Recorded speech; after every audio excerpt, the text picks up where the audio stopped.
Assalamualaikum warahmatullahi wabarakatuh. Yang terhormat Presiden Republik Indonesia kelima Ibu Megawati Soekarno Putri, Bapak Cahyokumolo dan Bapak Yasona Lauli, Menteri Dalam Negeri dan Menteri Hukum dan HAM, para anggota DPR, para pejabat negara, Ketua PBNU dan pimpinan Ormas dan semua undangan semuanya. Malam ini kita berkumpul di sini untuk bersyukur kehadirat Allah Tuhan yang Maha Kuasa atas diterbitkannya Kepres tentang Hari Pancasila 1 Juni sebagai Hari Pancasila. Kita harus sungguh-sungguh bersyukur ini karena Pancasila itu memang sangat luar biasa sebagai ideologi negara.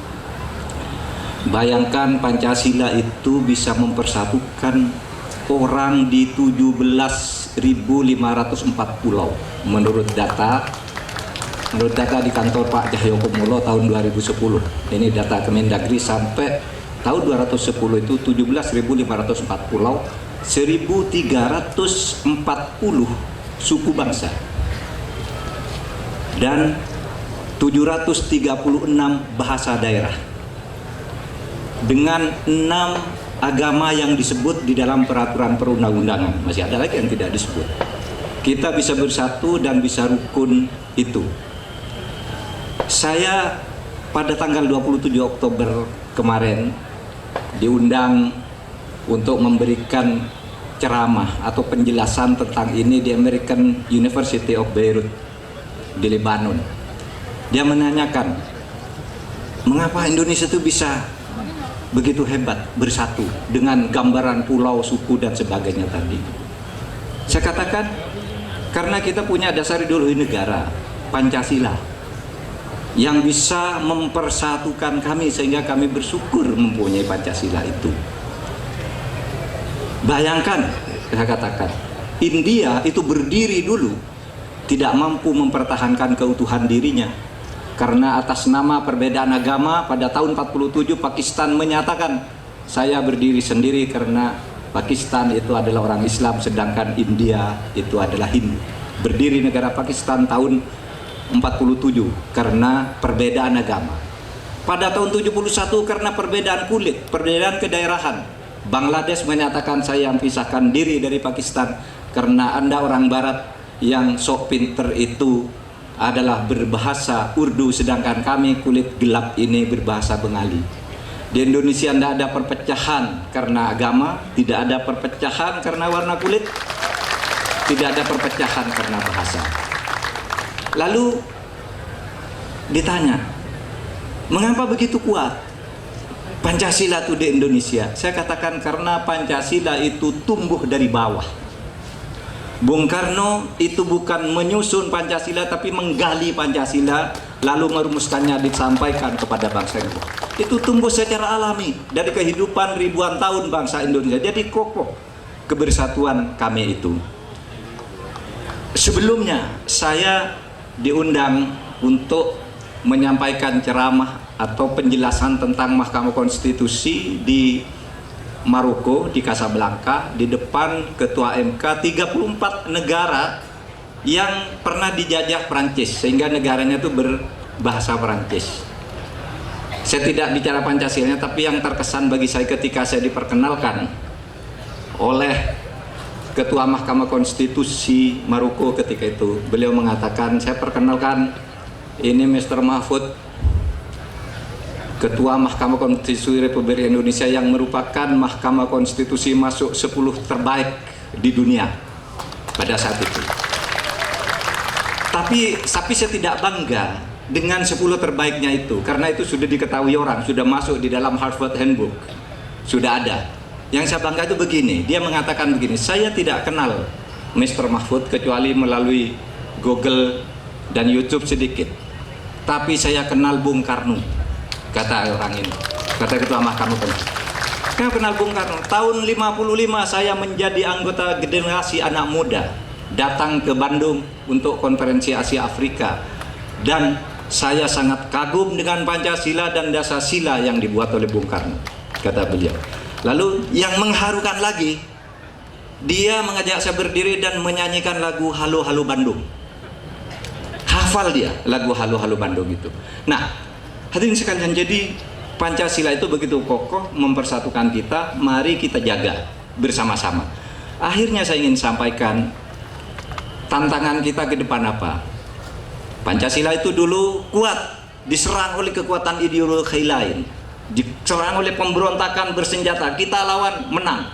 Ideologi lain kita libas habis. Di dalam politik, pada pemilu 99 ketika orang berpikir mau alternatif lain terhadap ideologi negara, silahkan ikut pemilu, tidak ada yang menang untuk menggantikan Pancasila. Pancasila tetap menjadi tempat kembali sebagai pemersatu.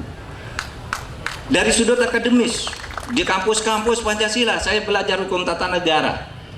Itu sumbernya Pancasila, bagaimana dia turun ke dalam tata hukum dengan sangat indahnya Pancasila itu. Sehingga sekarang, hadirin sekalian, tantangan kita untuk Pancasila itu secara konseptual sudah final. Tokoh agama seperti NU sudah menyatakan itu final. Hukum tata negara juga menyatakan final, politik dalam kegiatan sehari-hari final. Sehingga sekarang tantangan kita ke depan itu bukan musuh dalam arti serangan terhadap konsep, bukan serangan terhadap fisik, tetapi apa? Adalah pelaksanaan Pancasila. Implementasi Pancasila itu yang sekarang harus kita perjuangkan kalau kita ingin mempertahankan negara Republik Indonesia ini. Ada yang pesimis, ada yang pesimis. Khawatir sekali di Pancasila ini lama-lama dilupakan orang. Tergerus dalam kehidupan sehari-hari. Coba lihat akhlak kita itu. Akhlak rakyat kita, akhlak pemimpin kita, akhlak pelajar kita.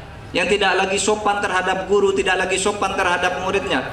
Dosen, guru juga sudah mulai bekerja seperti caranya transaksional, bukan keluar dari hati. Itu pelunturan Pancasila. Sehingga banyak yang khawatir.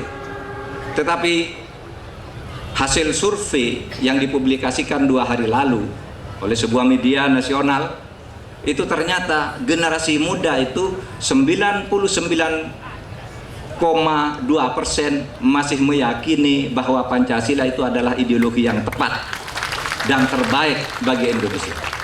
Jadi ada pesimisme, ada optimisme. Nah, kita tidak usah bertanya mana yang benar nih, yang pesimis atau optimis. Tujuannya sama, yang pesimis itu ingin agar Pancasila itu dilaksanakan dengan baik, yang optimis juga ingin bahwa nanti harus baik Pancasila itu karena sudah tepat. Oleh sebab itu, Ibu Mega, terima kasih tadi atas, saya merasa terhormat mendapat langsung dari Ibu Mega tadi patung Bung Karno. Bu Mega bertanya sambil berdorong kepada saya, Pak Mahfud mau ya saya kasih ini. Wah, dengan senang hati. Bu, dulu ketika saya berceramah di sebuah universitas di Denpasar, ketika dia ngasih kenang-kenangan kepada saya berupa souvenir, gimana sih kalau saya tidak dikasih souvenir itu? Saya minta gambar Bung Karno ini diberikan kepada saya bilang. Dan betul, gambar itu besoknya diantar ke saya di Jakarta, dan saya punya gambar Bung Karno yang paling saya senangi karena sangat ekspresif, sebarang orang cerdas, sebagai pemimpin yang berwibawa dan seorang yang bervisi. Saya juga dapat dikatakan hafal pidato Bung Karno 1 Juni tahun 1945. Saudara boleh uji kapan saja, asal jangan kalimat per kalimat, tapi substansi per substansi. Saya hafal karena saya belajar hukum tata negara dari pidato Bung Karno itu. Dan tentu dengan seluruh pembicaraan di BPUPKI. Mari kita bersyukur kepada Allah, selamat kepada kita bangsa Indonesia yang telah memiliki Pancasila. Assalamualaikum warahmatullahi wabarakatuh.